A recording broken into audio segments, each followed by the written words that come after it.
श्रोतागणों, पिछले भाग में हमने गणेश जी की द्वारा चंद्रमा को श्राप की कथा का श्रवण लाभ प्राप्त किया था। अब हम आगे तालासुर द्वारा समर्पण की कथा का श्रवण लाभ प्राप्त करेंगे। आइए हम कथा आरंभ करते हैं।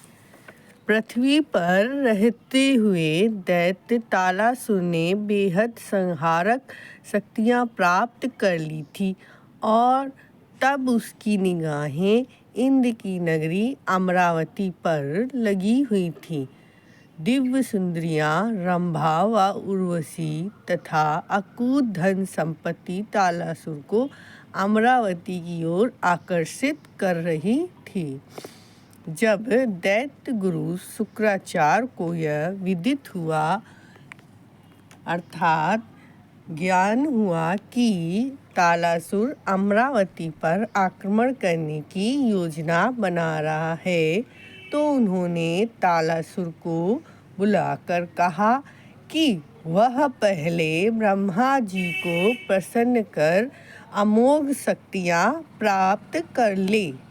बिना किसी तैयारी के देवनगरी अमरावती पर आक्रमण करना उसके लिए व्यर्थ कार्य होगा, क्योंकि देवगण बहुत ही शक्तिशाली हैं और शुक्राचार्य ने यह भी कहा कि वह अपने तपोबल से ब्रह्मा जी को प्रसन्न करके अमृत का वर मांग ले।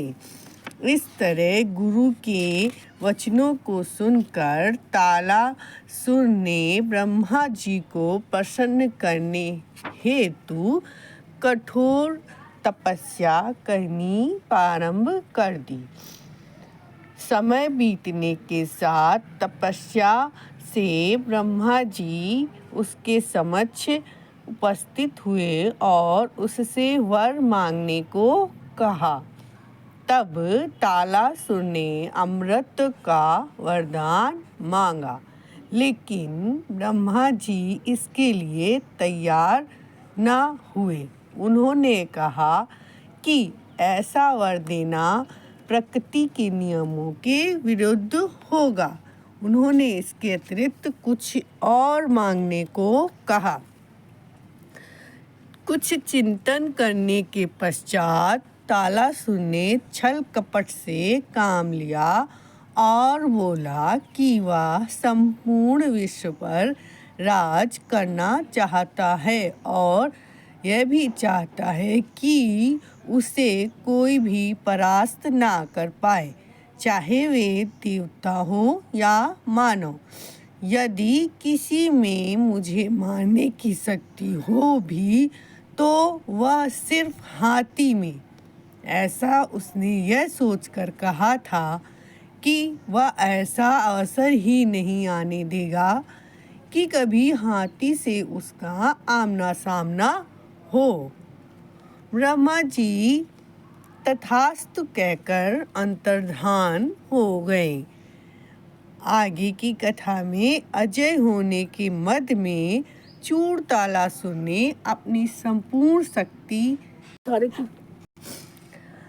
अजय होने के मद में चूर तालासुर ने अपनी संपूर्ण शक्ति सहित अमरावती नगरी पर धावा बोल दिया। आक्रमण इतना अचानक हुआ और इतना भीषण हुआ कि इंद्रादि देवता कुछ भी समझ ना पाए और देखते ही देखते अमरावती पर तालासुर का अधिकार हो गया। अंततः इंद्रादि देवताओं को वह स्थान छोड़कर भागना पड़ा। आगे की कथा में अमरावती पर विजय से तालासुर को यह विश्वास हो गया कि अब संपूर्ण ब्रह्मांड में उसे पराजित करने वाला कोई नहीं है। अब तालासुर के सैनिकों ने देवताओं पर अत्याचार करने शुरू कर दिए। संपूर्ण स्वर्ग नगरी दैत्यों के अत्याचारों से त्राही त्राही अर्थात परेशान हो गई। दैत्यों के अत्याचार इतने बढ़ गए कि देवता अमरावती नगरी से बाहर भी चैन से नहीं रह पाए।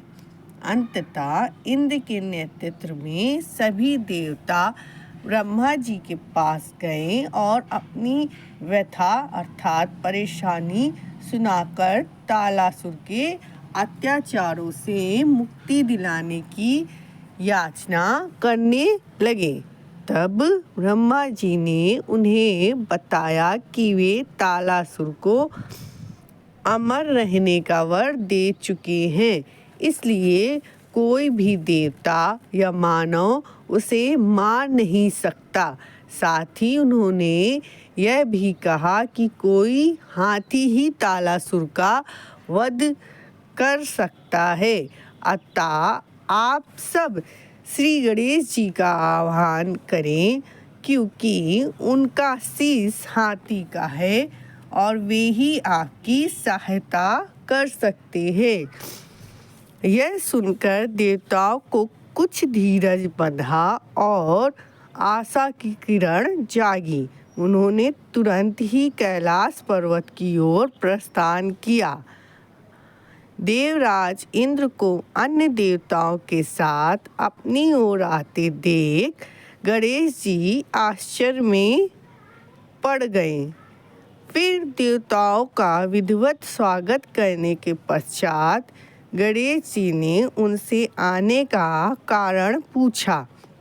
तब इंद्र ने ब्रह्मा जी के वरदान से लेकर तालासुर द्वारा अमरावती नगरी पर अधिकार लेने का वृत्तांत विस्तार से कह सुनाया,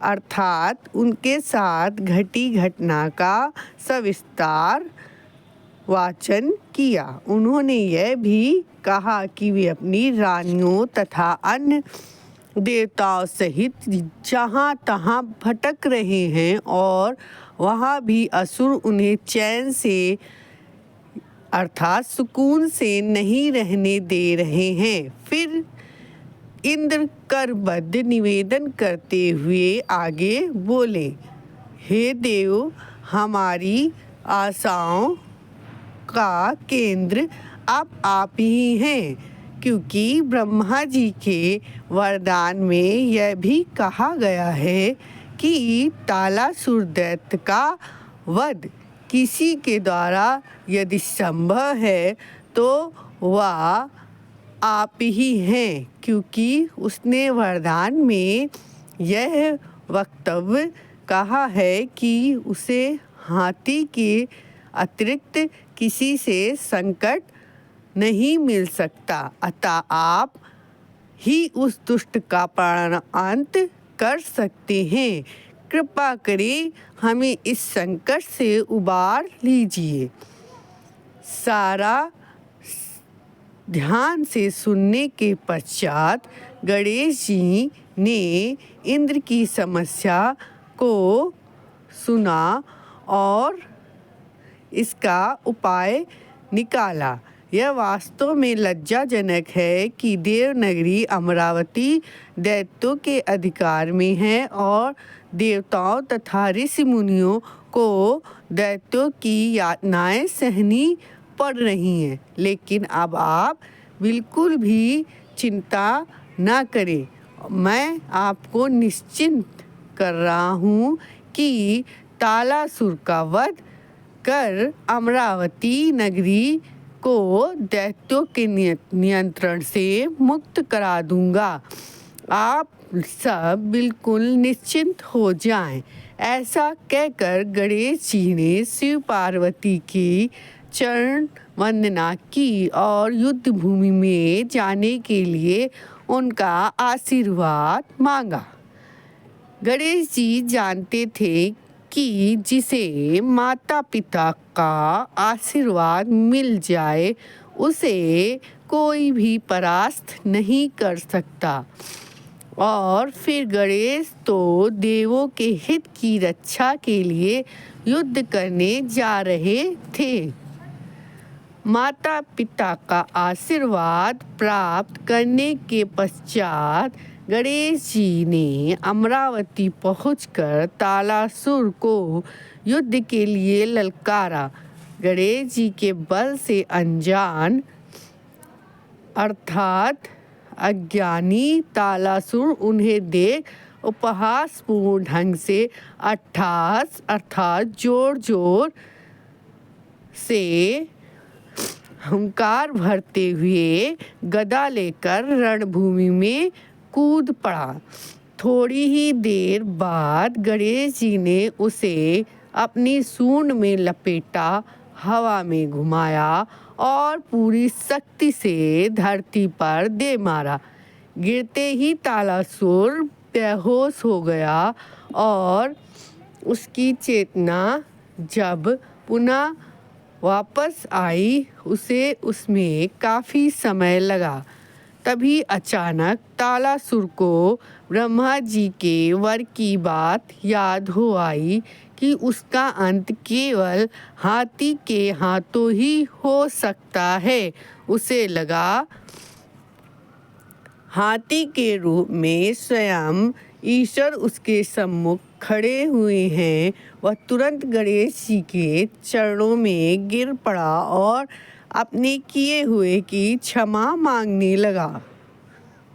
तब श्री गणेश जी को उस पर दया आ गई और उसे क्षमा दान देते हुए वे बोले, अमरावती नगरी को तुरंत छोड़ दो और जहाँ भी रहो शांति पूर्वक निवास करो। अमरावती नगरी पुनः इंद्र को सौंप तालासुर अपनी सेना के साथ अपनी राजधानी लौट गया। इसके पश्चात उसने किसी को भी प्रताड़ित नहीं किया। अब हम अपने आगे के भाग में श्री गणेश की ढूंढीराज कहलाने की कथा का श्रवण लाभ प्राप्त करेंगे। जय श्री गणेश नमः। जय श्री गणेशाय नमः।